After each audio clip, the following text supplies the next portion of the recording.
یقین کریں کہ ہسٹوریکلی وہ ایگری کیے، وہ کہتے ہیں کہ مرزا محمود کی سیاست تھی، اس کی پولیٹکس تھی اور وہ کامیاب رہا.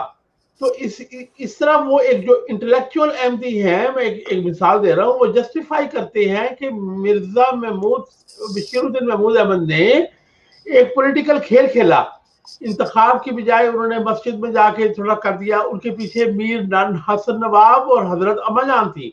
بھائی دیکھیں ان کی والدہ اور نانا مطلب ان کے تھے خاندان نے، وہ تھے دلی کے، ان کو پتا تھا کہ یہ ایک گدی ہے، گدی ہے، یہ ایک گدی ہے. پنجاب کے لوگ بڑے بے وقوف ہیں، ٹھیک ہے، یہ میں نہیں کہہ رہا، میں بھی پنجابی ہوں. بس علامہ اقبال نے فرمایا ہے کہ تعویل کا پھندا کوئی صیاد لگا دے، اترتا ہے یہ نشیمن سے بہت جلد. یہ چوئی صاحب اپنی کوئی کمی کوتاہی مان لینے میں کوئی حرج نہیں ہے، پھر کیا ہوا کہ یہ علامہ اقبال رحمہ اللہ تعالیٰ کا ایک پنجابی مسلمان کے نام سے یہ ہے، اس کی صحیح عکاسی ہے، بالکل صحیح عکاسی کی ہے. ہاں، تو وہ انہوں نے کہا کہ یہ تو گدی ہے، اس لیے میر ناصر نواب اور نصرت جہاں بیگم یہ مل کے مرزا محمود کو آگے کر کے ان کو حج کروایا، تشہید الاذان رسالہ نکلوایا، اور اس کے بعد انہوں نے خلیفہ اول نور الدین کا مرنے کا انتظار بھی نہیں کیا، بلکہ اس سے پہلے انہوں نے اپنی کاروائی شروع کر دی. تو انہوں نے گدی تو بنا لی، مگر جو ایک علمی یا تھوڑا بہت، میں یہ نہیں کہتا کہ بہت علمی تھا، تھوڑا بہت علمی تھا، یعنی کہ اس وقت ایسا تھا کہ یقین کریں کہ اب میں آپ کو بتاتا ہوں، شاہ ولی اللہ صاحب ان کی ایک تفسیر قرآن تھی نا، اور اپنے جو ہیں شیر علی صاحب ان کی انگلش میں تفسیر تھی، ترجمہ تھا ان کا، بالکل. یعنی کہ یہ اسکالرز مانے جاتے تھے. حسن امروہی تھا، یعنی کہ یہ ٹاپ کے اسکالر تو نہیں تھے، ہے تو یہ بیچارے مڈل کلاس ہی تھے، ٹھیک ہے، لیکن مطلب ان کو ریکوگنائز کیا جاتا تھا اس وقت. اور جماعت میں البدر اور الحکم کے پبلشر جو ہیں وہ پرائیویٹ تھے، وہ جماعت نہیں تھی. پبلشر ان کے 2 رسالوں کے پرائیویٹ تھے. اب جب مرزا محمود صاحب نے اپنی گدی پکی کی تو اس کے بعد الفضل بھی آ گیا حکومت کے انڈر، یعنی کہ ان کے انڈر، اور البدر بھی فنش ہو گیا، الحکم بھی فنش ہو گیا. اب آ کے انہوں نے شروع کیا الحکم یا البدر، یعنی کہ انہوں نے اس کو ایک خاندانی وراثتی سسٹم بنا دیا. اس لیے میں مولانا محمد علی کو بڑی داد دیتا ہوں، حالانکہ وہ ایک ٹوٹی ہوئی ٹہنی پہ تھے، یعنی کہ مرزا غلام احمد کی نبوت جو ہے وہ ایک ٹوٹی ہوئی شاخ ہے، مگر ان کو یہ پتا تھا کہ یہ شاخ اس طرح نہیں چلنی، یہ کام اس طرح نہیں چلنا. تو انہوں نے اپنی گدی نشینی پکی کی. اگر یہ گدی نشینی پکی نہ کرتے تو علامہ اقبال بھی ان کے خلاف شاید نہ ہوتے، کشمیر کے مسئلے میں بھی شاید مسئلہ حل ہوتا، اور یہ آج ایک مسلک کے طور پہ ہوتے. بے شک ایکسٹریم ہوتے، لوگ ان کو نہ مانتے، پر یہ ایک مسلک ہوتے.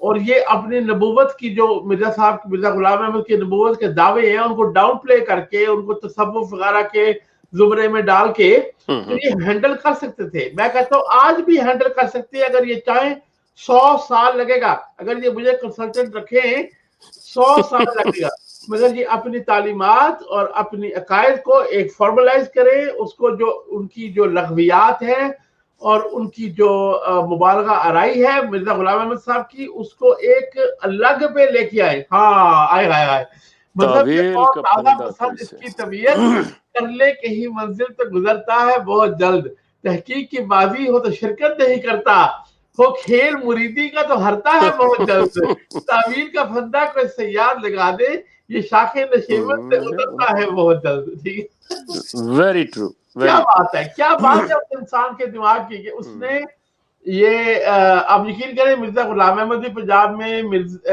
غلام احمد پرویز بھی پنجاب میں، اس کے بعد یہ گور شاہی بھی پنجاب میں، ٹھیک ہے. تو آپ کو یہ پنجاب میں، اس کے بعد یہ اس سے پہلے بابا نانک صاحب بھی پنجاب میں، جو کہ ایک تنوع تھا، ایک نئی چیز تھی. تو یہ پنجابی جو انسان ہے یہ بڑا فلیکسیبل ہے، اس کی وجہ سے ہم فائنینشلی بڑے کامیاب ہیں، ہر دنیا کے ہر جگہ پہ ہم کامیاب ہیں. مگر شاہی صاحب پنجابی کی ایک خوبی یہ ہے کہ یہ ان میں سوائے ایک اگر تاریخ میں دیکھیں، یہاں پہ میں عرض کروں کہ پنجابی ہر ایک کو اکوموڈیٹ کرتا ہے، ہر ایک کی اطاعت کرتا ہے. اگر ان میں سے کوئی ایک بندہ اٹھا تھا، رنجیت سنگھ پنجابی ایک واحد تھا. دیکھیں مزے کی بات یہ ہے، تاریخ اس کے پاس، باقی جتنی تاریخ ہے پنجاب کی، اس نے ہر آنے والے کو سینے سے لگایا، اس نے اطاعت کی ہے.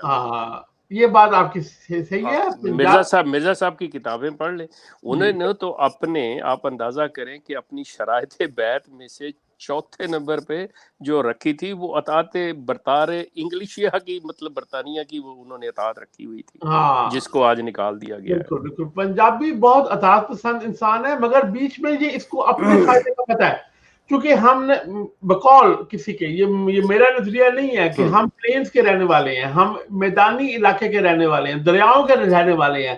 ہمارے پاس چھپنے کے لیے پہاڑ یا غاریں نہیں ہیں جس طرح کے پٹھانوں کے پاس ہیں یا بلوچیوں کے پاس ہیں. تارا برا نہیں ہے. ہاں بالکل بالکل.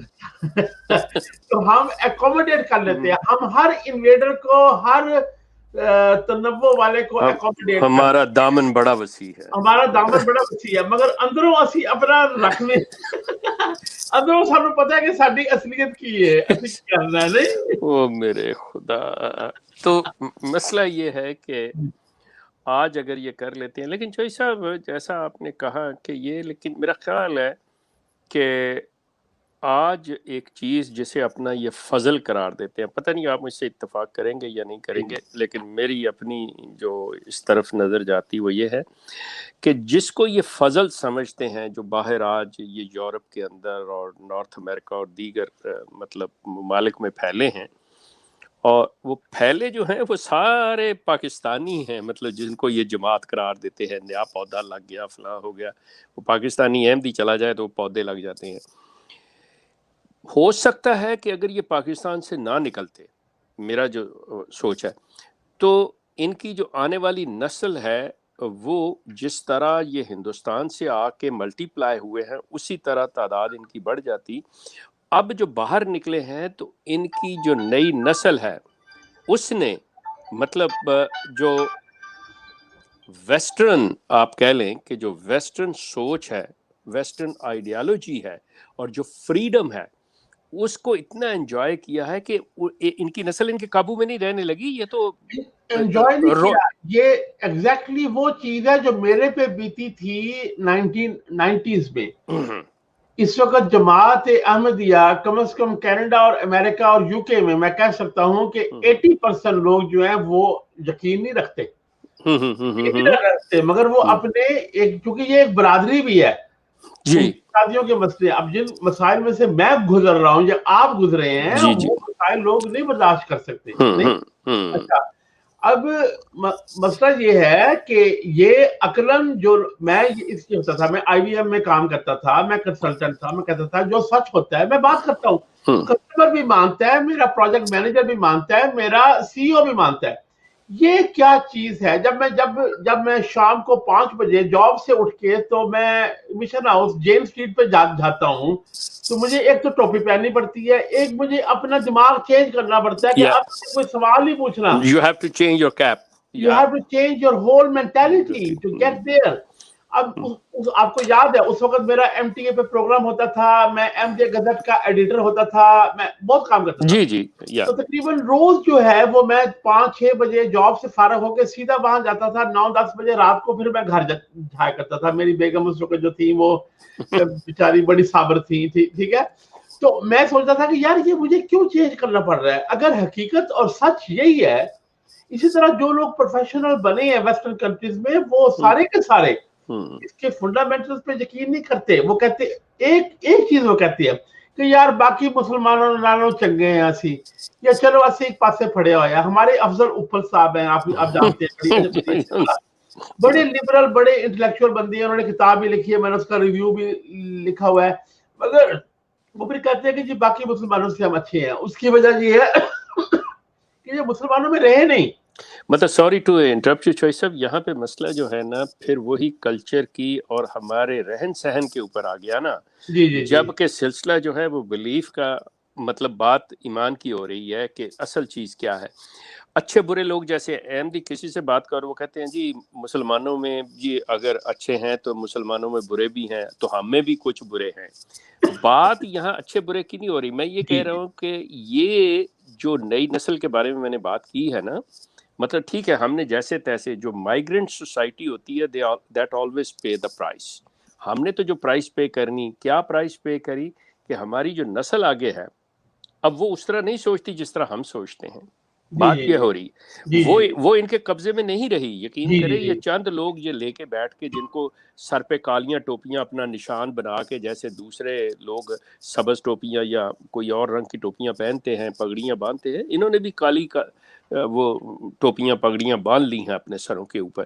یہ بڑی کم ہے, لیکن میجورٹی ان کے جو بچے ہیں انہوں نے سر سے دوپٹے اتارے ہیں. ان لڑکوں نے اپنے آپ سے یہ چیز بدلی ہے. They are not into that one. وہ بلیف وائز ان کے ساتھ نہیں ہے. میں آپ کو بتا نہیں سکتا, میرے ذاتی تعلقات ہیں لوگوں کے ساتھ, اس لیے میں نام نہیں لے سکتا, واقعات نہیں بتا سکتا. نہیں خیر ٹھیک, نام لینے بھی نہیں چاہیے. ٹھیک جی ہے آپ کو پتا ہے میں کس لوگوں کی بات کر رہا ہوں. ہاں مگر یہ کہ ایک اور بات دیکھیں کہ یہ انٹلیکچوئل آدمی کو صدر محلہ نہیں بناتے, یہ ٹیکسی ڈرائیور کو صدر محلہ بناتے ہیں. اس کی وجہ نا کہ اس کے اوپر سارا کچھ روپ چلتا ہے, بات چلتی ہے, اس نے آگے سے بات نہیں کرنی. He cannot open his mouth. He can't question. بات ملک اور ماحول کی نہیں ہے, بات تعلیم اور انٹلیکٹ کی ہے. میں نے اگر چھوڑا ہے تو میں نے اس لیے چھوڑا ہے کہ بھئی میرا جو ایک ریشنل دنیا کے اندر میرا تصور ہے وہ ریشنلٹی یہاں پہ نہیں ہے. اب یقین کریں کہ ایک جو ٹیکسی ڈرائیور ہے وہ کہتا ہے کہ ریشنلٹی ہے ہی نہیں ہے. اسے پتہ ہی نہیں ہے rationality out of the box ہوتا ہی کہ اسے پتہ ہی نہیں ہے. آپ اس کو کمتر نہ جانیں, اس کو حقیر نہ جانیں. وہ حقیر نہیں ہے, وہ اس بیچارے کو پتہ ہی نہیں ہے. اس کو پتہ ہی نہیں ہے کہ دنیا ریشنل سسٹم پہ چلتی ہے. ٹھیک ہے, یہ تو ہم لوگ جو باہر جاتے ہیں پروفیشنل دنیا میں جاتے ہیں ہمیں پتہ چلتا ہے کہ دنیا ریشنل ہے. یہاں پہ کوئی لگائی لپٹی لگی بات نہیں ہے. اگر میں کنسلٹنٹ ہوں, اگر میں انٹرپریٹر ہوں, اگر میں کچھ اور ہوں, تو ہر چیز سچ پہ چل رہی ہے. بالکل صحیح. ساری دنیا کا نظام سچ پہ چل رہا ہے. اور جتنے یہ جماعت احمدیہ کے لوگ اور اس کے علاوہ بھی بعض لوگ ہیں مسلمان عیسائی وغیرہ جو سمجھتے ہیں کہ دنیا چلتی فراڈ پہ ہے. بڑے لوگ یقین کرتے ہیں, مگر حقیقت یہ ہے کہ دنیا سچ پہ چلتی ہے. ٹھیک ہے, یہ جو جہاز چلتے ہیں, یہ جو پائلٹ ہیں, یہ جو ایئر کنٹرول سسٹم ہے, یہ جو ٹرینیں چلتی ہیں, یہ ساری سچ پہ چلتی ہیں. ایک بھی بندہ جھوٹ بولتا ہو تو جہاز آپس میں کریش کر رہے ہوں. ٹھیک ہے, بالکل صحیح ہے نا. ہاں بالکل صحیح ہے, بالکل صحیح. سمجھ آتی ہے کہ دنیا سچ پہ چلتی ہے, تب یہ کلیش ہوتا ہے, تب یہ دماغ میں کلیش ہوتا ہے. تو جو شخص پڑھ لکھ گیا وہ ان سے دور ہے. اب یقین کریں اتنی ای میل آتی ہیں, اتنا کچھ آتا ہے. اب یقین کریں میرے ملنے والے ہیں, ان کے بچے ہیں, میں ان سے روز بات کرتا ہوں. نہیں ٹھیک ہے, آپ کو پتا ہے میں کس بات کر رہا ہوں. جی تو وہ مجھے ان سے بڑی سمجھ آتی ہے. اب جس شخص کو انہوں نے صدر محلہ بنایا ہے وہ سب سے انٹلیکچوئل نہیں ہے, وہ سب سے علم میں نہیں ہے, وہ سب سے تابعدار ہے. یہ سلسلہ اب علمی سلسلے کی بجائے مرزا مسرور احمد کی خلافت میں یہ علمی سلسلے کی بجائے یہ ایک اطاعت کا سلسلہ بن گیا ہے, ایک غلامی کا سلسلہ بن گیا ہے. اب یہ مکمل پیری مریدی کا سلسلہ بن گیا. فاروق صاحب آگے ہمیں ہم خود ہی چپ کر جائیں. جزاک اللہ, جیسا سمجھ جاتے ہیں دل کی باتیں. وہ صحیح ٹائم پہ آیا ہے. میں بیٹھا تھا ادھر ہی, کالز کا ٹائم ہوا چاہتا ہے. جی معذرت چاہتا ہوں آپ دونوں حضرات سے, بلکہ آپ کی اجازت سے, آپ کے آشیرواد سے. ہندی سیکھ رہا ہوں میں تھوڑی, آپ کے آشیرواد سے جناب شروع کرتے ہیں. آئیے جی کالز کے اوپر آ جائیں میرے پیارے دوستوں. اور اچھا ایک دوست بہت دیر سے یار ویٹ کر رہے ہیں, ان کو بیچارے کو پتہ نہیں ہے کہ فارمیٹ ہمارا ایکچولی. پیارے دوست میں آپ کو پہلے بتا دیتا ہوں, ہم تقریباً 1 گھنٹہ تک ہماری گفتگو ہوتی ہے. یہ سب کو پتہ ہے جو ریگولر لسنر ہیں. اس کے بعد موقع دیا جاتا ہے, پھر آپ نے آنا ہوتا ہے. پھر یہ ہے کہ اس میں بڑے پیار سے احترام کے ساتھ جو ہے وہ ہم بھی بات کرتے ہیں اور ایکسپیکٹ بھی کرتے ہیں. 2 منٹ ٹائم ہوتا ہے ایک کویشچن. 2 منٹ کے اندر آپ اپنے کویشچن کو جیسے بھی ہے اس کو ایکسپلین کر کے اس کا آپ جواب لیں, یا اگر کوئی بات بھی کرنا چاہتے ہیں تو ادب کے دائرے میں رہ کے, لیکن تقریر وغیرہ جو ہے وہ الاؤ نہیں کی جاتی.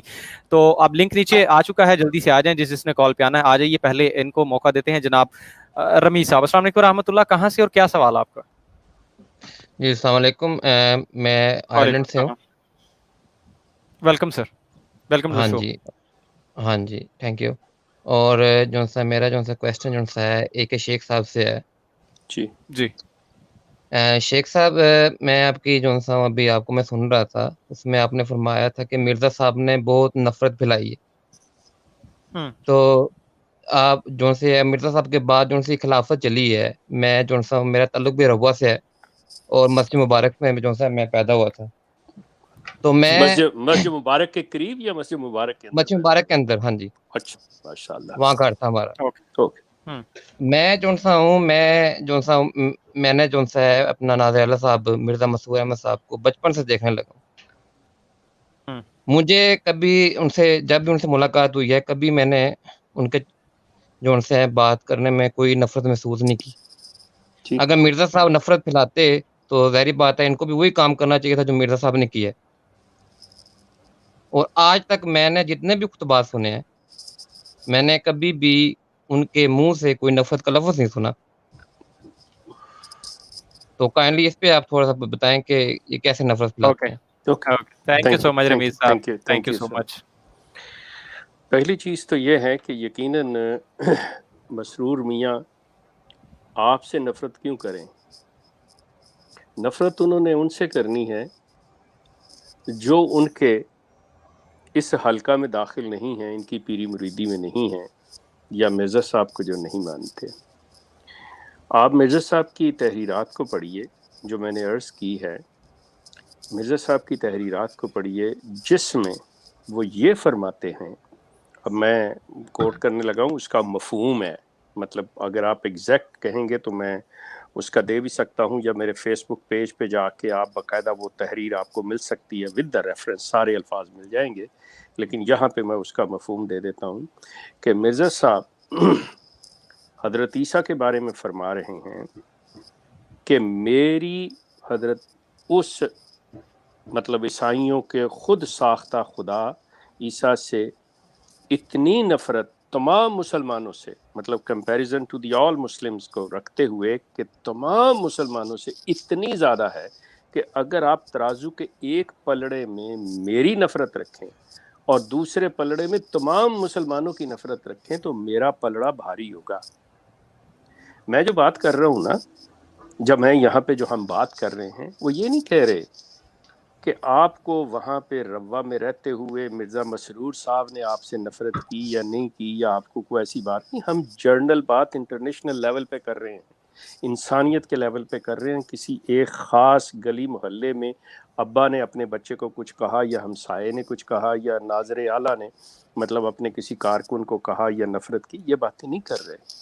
باتیں یہ کر رہے ہیں کہ دنیا کو جہاں پہ پیغام دیا جا رہا ہے وہاں پہ مرزا صاحب اپنی تحریر سے جو کہ پوری دنیا پہ آپ شائع کرتے ہیں، بتاتے ہیں، ان کے آپ ایسا کریں، وہ آپ مجھ سے لے لیجئے گا، آپ اس کو جس طرح لف فار آل کا آپ لگاتے ہیں سلوگن، براہ مہربانی میری ریکویسٹ ہوگی آپ سے کہ آپ وہ مرزا صاحب کا پیراگراف جو ہے کہ میں عیسائیوں کے خود ساختہ خدا سے اتنی نفرت کرتا ہوں، اس کو بھی انگریزی میں ترجمہ کر کے تو آپ وہ بھی بل بورڈ بنا کے لگائیں. اگر اس میں نفرت نہیں ہے، محبت ہے تو آپ لگائیے. تھینک یو سو مچ. میں صرف اتنا ایڈ کروں گا کہ مرزا مسرور صاحب کا جو تکبر ہے اور یہ کہ وہ امت مسلمہ کے میں شامل ہونا چاہتے ہیں، پر اس کے کسی فرد کو اس قابل نہیں سمجھتے کہ اس کو ایڈریس کیا جائے یا اس کے اوپر اپنا تجزیہ پیش کیا جائے، یہی ایک نفرت ہے. سب سے بڑی نفرت جو ہے وہ رغونیت ہوتی ہے، جو کہ پاکستان میں بعض لوگ اپنے نوکروں کے ساتھ کرتے ہیں کہ وہ ان کو کسی کھاتے میں لے کے نہیں آتے، ان کو مخاطب نہیں کرتے. بس یا جیسے ملا کہہ کے بات کرتے ہیں. جی بالکل بالکل. مطلب ہم لوگ آپ سے بات کر رہے ہیں، مرزا صاحب کہہ رہے ہیں، موصوف کہہ رہے ہیں، مسرور صاحب کہہ رہے ہیں، تو یہ جو ہے وہ آپ کے ساتھ وہ نفرت کا اظہار، مطلب تو میرا خیال کمپیریزن ہی آپ کا یہ کرنا جو تھا وہ کچھ ٹھیک نہیں تھا. جی فاروق.